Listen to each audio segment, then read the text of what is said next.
Hey Kid Zone team, I want to give you a quick message about what to be aware of for the month of September. So we're starting a brand new month and our focus as a church right now is experience God.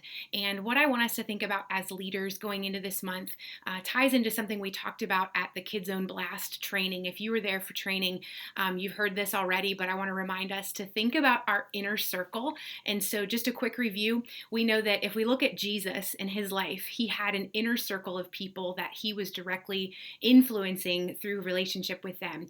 And I had a picture of like a bullseye, and on the outer side, the farthest out from Jesus, if Jesus is in the middle, the farthest out was the crowds that followed Jesus, and then the next ring in was the 70 that he sent out into the world to be his witnesses. And then within that was the 12 disciples. And then within that was the three, Peter, James, and John, that got to do some things with Jesus that the others didn't get to do, like his gang a little bit. And then there was the one, which was John, the disciple that laid his head back on Jesus. And he was the one that he describes himself as the disciple whom Jesus loved. So we have this progression of like outward to inner influence that was closer to Jesus and how this relates to us. And so in Kid Zone, we have the ability to have a similar circle. So if you think about yourself in the middle of the bullseye, on the outside, the furthest ring would be all of Kid Zone. So all of the kids that come every week. The next ring in would be, if you're a boys leader, it would be all of the boys on the boys side. If you're a girls leader, it would be all of the girls. So that's like your 70. That's like your team, so to speak. And then the next ring in for the 12 disciples would represent your small group. And so you have a small group of people that you get to work with every week if you're a small group leader or that you're helping with, so that same small group of kids. My challenge for us as leaders is to think about who are my three and who is my one. So looking at the kids that come the most consistently in your group, who are you going to build relationship with this year and help them take steps to get closer to Jesus? And you can obviously have a greater impact on one person than you can have on 12 or 15 or more. And so I want us to think about this over the next month as we are focusing on experiencing God. How can we focus on reaching one kid in our small group, and who is that kid? Okay, so with this, our challenge should be, let's find a Bible verse that we're going to pray for our small group and for our one. So you've got two challenges here. I know, let me break this down and simplify a little bit. Two challenges. Number one, find a Bible verse that you are going to personally pray for your small group for the month of September, and I want you to tell your service coordinator what that verse is, okay? So number one, find a Bible verse. Number two, start praying and asking God who your one is. Who is your kid that you are going to build some relationship with and get to know them a little bit more and help them grow in their faith. So that one particular kid that you're going to be their friend and you're going to mentor them and you're going to speak life into them and take them under your wing for the next few months. Okay, so those are your two challenges in the month of September, is finding a Bible verse that you're going to pray for your small group and tell your service coordinator, and identifying who is your one kid that you're going to really invest in. So I wanted to lead with that. And then a couple of quick updates.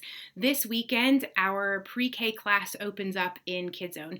And a couple of things to be aware of. Your service coordinator is going to schedule someone who's going to be a greeter to welcome families as they come into Kid Zone and walk back to the pre-K room.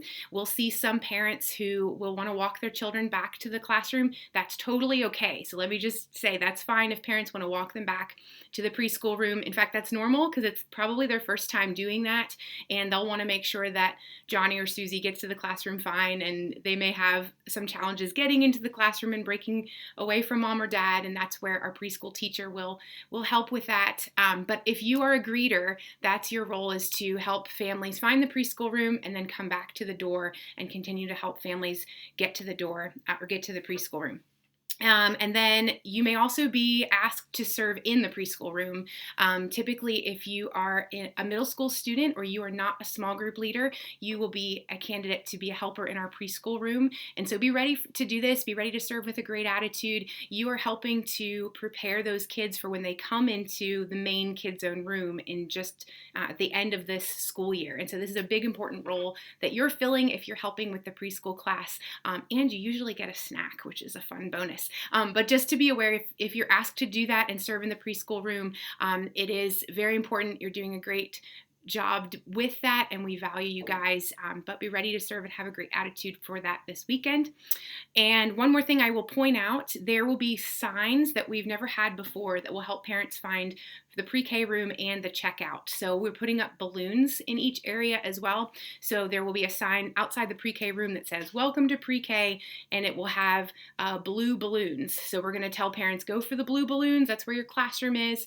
And when they're picking up their kids, they're still going to check out at the normal checkout point that we use in Kid Zone, and we will have that marked with a sign and red balloons. Okay, so remember, blue balloons is entrance to pre-K. Red balloons is the exit point out of Kid Zone. Okay, so that can help all of us be on the same mindset of where people are going as they walk into pre-K and out. Because for some of them, this might be the first time they've done it. We wanted to make it as clear as possible. So a couple of things for you guys to think about for this coming month, but I love you guys. I appreciate everything you do for our kids. Be thinking about your Bible verse and your one that you're going to be investing in over the next several months. And I can't wait to hear what your verses are, what you tell your service coordinators. It's going to be an awesome month. So I'll see you guys real soon.